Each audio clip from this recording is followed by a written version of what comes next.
Supreme court के तकद्दुस की इंतखाबी अमल और इंतखाबी कैंपेन के जरिए और जाती अपने फायदे और अपने मकसद के जो फैसला है उसके लिए क्या अदलिया के वकार की धज्जियां उड़ा दी जाएंगी?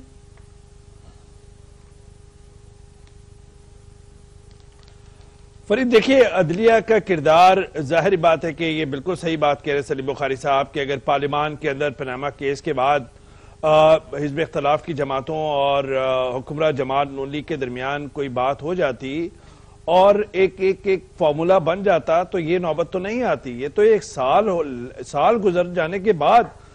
फिर उस वक्त के चीफ जस्टिस जो हैं जमाली साहब, उन्होंने ये केस की सुनवाई की जब लॉकडाउन का मसला किया इस्लामाबाद के अंदर। पीटीआई का और इमरान खान साहब के सारे रुखा वहां पे मौजूद थे। एक तूफान बदतमीजी हुआ, पुलिस की जानिब से लाठी चार्ज और आंसू गैस। बात फरीद, देखिए, मैं समझता हूं कि बात फिर वहीं आ रही है कि सारे इदारों के जो इख्तियारात हैं वो वो तय होने चाहिए और सुप्रीम कोर्ट का जो माजी का किरदार है, जाहिर बात है कि उस पर सवालात भी हैं, तहफ़्फ़ुज़ात भी हैं, एतराज़ात भी हैं। चाहे वो किसी भी आमिर के दौर के अंदर उनके नजरिए ज़रूरत के तहत जो उन्होंने फैसले किए या फिर मुंतखब हुकूमतों के खिलाफ जो फैसले किए। बाद में फरीद ये है कि आने वाले दिनों के अंदर एक तो बात तय है कि चाहे वो पीपल्स पार्टी हो, पीटीआई हो या पीएमएलएन, उनको बराह रास्त सुप्रीम कोर्ट को निशाना नहीं बना चाहिए। एक बात। दूसरी जो एक सबसे खतरनाक बात नजर आ रही है फरीद, अब जो जारी बात है, आप ब्रेक की तरफ जाएंगे मैं समझ रहा हूं, वो ये है कि नवाज शरीफ साहब का जो बयानिया, जिस पर हमें आपको सबको इतराजात रहे हैं और हैं भी, वो अगर इनरोड्स बनाता है पंजाब के अंदर